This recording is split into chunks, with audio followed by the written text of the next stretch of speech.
అక్రమంగా ఏపీ నీటి దోపిడీ, శ్రీశైలంలో ఇష్టారీతిన నీటి వాడకం, నిబంధనలకు విరుద్ధంగా కరెంటు ఉత్పత్తి, వంట వార్పనకు పిలుపునివ్వడంతో నిలిపివేత పునరావృతం అయితే చూస్తూ ఊరుకోం. మంత్రి జూపల్లి కృష్ణారావు హెచ్చరిక.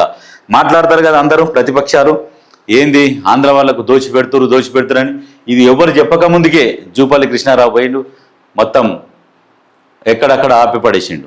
ఎక్కడ జల దోపిడీ ఇంకొకసారి జరిగితే మాత్రం అస్సలు సహించేది లేదని చెప్పి సీరియస్ వార్నింగ్ ఇచ్చిండు. ఇప్పుడు ప్రతిపక్షాలు చూసి చెప్పినాయా? అంటే బాధ్యత లేదా ప్రభుత్వానికి? బాధ్యతతో పోయిర్రు, ఎక్కడ ఏం జరుగుతుందని చూసుకున్నారు, వార్నింగ్ ఇచ్చిర్రు. ఇంకొకసారి ఇటువంటి తప్పిదం జరిగితే మాత్రం చూస్తూ ఊరుకోం, కఠిన చర్యలు ఉంటాయని చెప్పేసి క్లియర్గా చెప్పింది.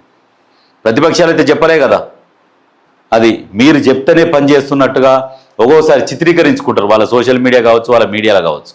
ఇటువంటి మానుకోర్రి, ఎందుకంటే ఇది ప్రజాప్రభుత్వం, తెలంగాణ ప్రజల కోసం, తెలంగాణ ప్రజల బాగు కోసం, వాళ్ళ సంతోషం కోసం ఆ ప్రజలు ఎన్నుకున్న ప్రభుత్వం కాబట్టి ఖచ్చితంగా ప్రజల కోసమే పనిచేస్తుంది.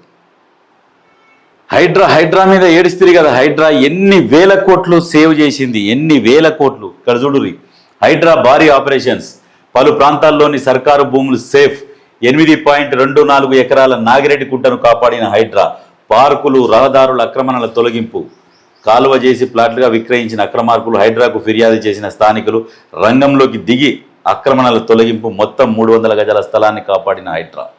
ఎక్కడ చూడు ఇప్పుడు ఒక గజము లక్షలలో ఉన్నది, అటువంటి కబ్జాలు పెట్టి కూర్చుంటే అవన్నీ తొలగించేసి ఇప్పుడు మామూలుగా ఎవరన్నా పోయి కదిలిస్తారా? వాటిని కదిలియలేరు. అందుకని ఇప్పుడు హైడ్రా అనేది వచ్చింది. హైడ్రా అనేది చూడంగానే అక్రమదారుల గుండెల్లో వణుకు పుడుతున్నది. కబ్జాదారులల్లో హైడ్రా వచ్చినాక ఎంతో తెలంగాణ ప్రజల ఆస్తి, ప్రభుత్వ సొమ్మైనా అది ప్రజల ఆస్తి, అట్లా కాపాడుతున్నది.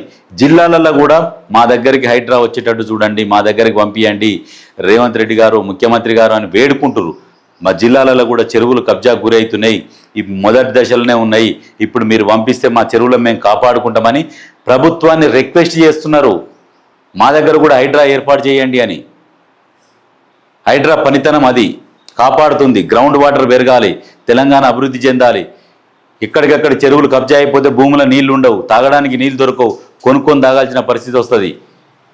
మనదేమంతా ధనిక రాష్ట్రం కాదు, ధనిక దేశం కూడా కాదు. నీళ్ళన్నీ కొనుక్కొచ్చుకొని తాగుతందుకు. అక్కడ దుబాయ్లో అంటే నీళ్లు కొనుక్కొని తాగుతారు, ఇజ్రాయిల్లో నీళ్లు కొనుక్కొని తాగుతారు. వాళ్ళ సముద్రం నీళ్ళని ఫిల్టర్ చేసుకొని తాగుతారు ఎంతో ఖర్చు పెట్టుకొని. వాళ్ళ దగ్గర ఉన్నది కాబట్టి వాళ్ళు కొనుక్కుంటారు, మన దగ్గర అది లేదు. ఉన్నదాన్ని కాపాడుకోవాలి, వనరులను కాపాడుకుంటే భవిష్యత్తు తరాలకు యూజ్ అవుతుంది. ఇప్పటి వరకు తిని తాగినామా, పెండ పెట్టినామా అంటే కాదు.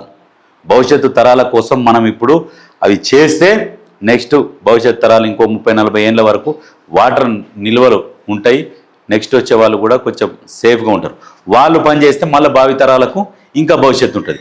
ఈ రకంగా పని చేసుకుంటూ పోవాలి. ఉన్నది లొట్టలేసుకొని తింటామంటే ఇక్కడికే క్లోజ్ అయిపోతుంది. అందుకనే జాగ్రత్త పడాలి.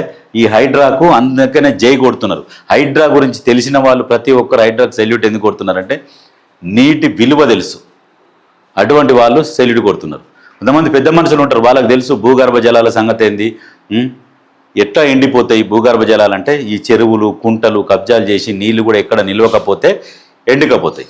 చెరువులల్లో పుష్కలంగా నీళ్లు కుంటలల్లో ఉంటే భూమిలోకి దిగి భూగర్భ జలాలు ఉంటే మనం బోర్ వేసుకున్నా కానీ 100 ఫీట్లలో నీళ్లు పడితే మనకు సరిపోని సఫిషియెంట్గా ఉంటుంది. ఇప్పుడు 500-600 వేసినా నీళ్లు పడతలేవు. ఎందుకు పడతలేవు? చెరువులు కబ్జాకు గురయ్యి ఎక్కడ కూడా భూగర్భ జలాలు ఎండిపోయి ఇటువంటి పరిస్థితి వచ్చింది. అది అర్బన్ చుట్టే అసెంబ్లీ సీట్లు డీలిమిటేషన్తో మారనున్న నియోజకవర్గాల స్వరూపం, జనాభా ప్రాతిపదికనే అసెంబ్లీ లోక్సభ సెగ్మెంట్ల రీడ్రాయింగ్, సగటున 2.14 లక్షల జనాభాకు ఒక అసెంబ్లీ నియోజకవర్గం, ఒక్కో లోక్సభ స్థానంలో 17.36 లక్షల జనాభా ఉండే అవకాశం. పట్టణ ప్రాంతాల్లో భారీగా పెరగనున్న అసెంబ్లీ స్థానాలు, హైదరాబాద్ శివారు జిల్లాలకే సింహభాగం సీట్లు. 3 లోక్సభ స్థానాలుగా మల్కాజిగిరి, కరీంనగర్, నిజామాబాద్ సీట్లలో 2 ఎమ్మెల్యేలు. బౌండరీల మార్పుతో మారనున్న రాజకీయ సమీకరణాలు, ఎస్సీ ఎస్టీ నియోజకవర్గాల్లోనూ మార్పులు. అయితే జనాభా ఎక్కువైపోయి ఇక సీట్లు కూడా పెరిగే అవకాశాలు ఉన్నాయి. అసెంబ్లీ స్థానాలు పెరుగుతాయి, లోక్సభ స్థానాలేమో కొంచెం తక్కువ పెరుగుతాయి, అసెంబ్లీ స్థానాలు ఎక్కువ పెరుగుతాయి. ఈ అసెంబ్లీ స్థానాలు పెరిగినాక ఇప్పుడు దీంట్లో మహిళల రిజర్వేషన్ కనుక అమలు అయితే దగ్గర ఒక 70 మంది మహిళలు అసెంబ్లీలో కూర్చుంటారు. సీట్లు మొత్తం పెరిగితే 33% రిజర్వేషన్ అమలయ్యి సీట్లు పెరిగితే మహిళలకు పెద్దపీట ఖచ్చితంగా ఉంటుంది. అయితే దీంతోపాటు మనకు ఎక్కడంటే జనాభా ప్రాతిపదికన ప్రకారం కేంద్రం కూడా వివక్ష చూపుతున్నది. ఓన్లీ తెలంగాణ మీదనే కాదు, సౌత్ మొత్తంలో. ఎందుకంటే సౌత్లో బీజేపీ లేదు కాబట్టి వివక్ష చూపుతుంది. అసలు వాస్తవంగా జనాభా ప్రాతిపదికన ప్రకారం మనకు కూడా సీట్లు పెరగాలి. మన దగ్గర పెరగకుండా చూస్తున్నారు. ఎందుకు ఎంపీ సీట్లు పెరగకుండా చూస్తున్నారు అంటే వాళ్ళకి నార్త్లో ఎక్కువ సీట్లు వస్తాయి కాబట్టి అక్కడనే ఎక్కువ సీట్లు పెంచుతున్నారు, ఇక్కడ తగ్గిస్తారు ఖచ్చితంగా. ఎందుకంటే ఇక్కడ జనాభా పెరగలేదు, తక్కువ చూపించేసి ఇక్కడ సీట్లు తక్కువ చేసి అక్కడ సీట్లు పెరిగినాయి అనుకో వాళ్ళకి సీట్లు వస్తాయి, వాళ్ళకి గెలిచే అవకాశాలు ఉంటాయి. శాశ్వతంగా రాజకీయాలలో ఉండాలన్న ఆలోచనతోనే వాళ్ళు ప్రయత్నం చేస్తున్నారు అక్కడ. దీన్ని అందరూ వ్యతిరేకించాలి. మన దగ్గర ఉన్న బీజేపీ వాళ్ళు కూడా అందరూ వ్యతిరేకిస్తే బాగుంటుంది, కానీ మన వాళ్ళు వ్యతిరేకించరు.